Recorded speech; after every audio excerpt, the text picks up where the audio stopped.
सबैजनालाई नमस्कार। आज चाहिँ मैले एउटा रमाइलो जोक लिएर आएको छु। त्यो जोक चाहिँ यमराज र मेरो बिचको संवाद। सुरु गरौँ है त। हिजो रातिको समय हो, 1 बजेको थियो होला। एक्कासी कोठामा चखिलो प्रकाश बल्यो। के रहेछ भनेर यसो हेरेको त यमराज हातमा एउटा गदा र पास बोकेर आउनुभएको रहेछ। अनि एकछिन त म थर्र काँपे पनि। त्यसपछि यमराजले एक्कासी गदा देखाउँदै, हे मानव, के गर्दैछस्?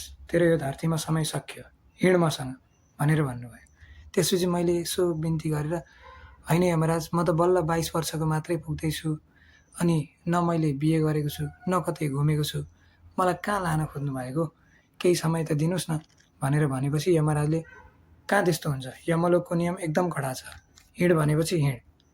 त्यसपछि मैले उहाँलाई यसो दिमाग लगाएर भने, त्यसो भए प्रभु, एउटा काम गरौँ न त, म तपाईँलाई 999 रुपियाँको फिफा सब्सक्रिप्सन किनिदिन्छु, तपाईँ मलाई 10 वर्षको आयु दिनुहोस्।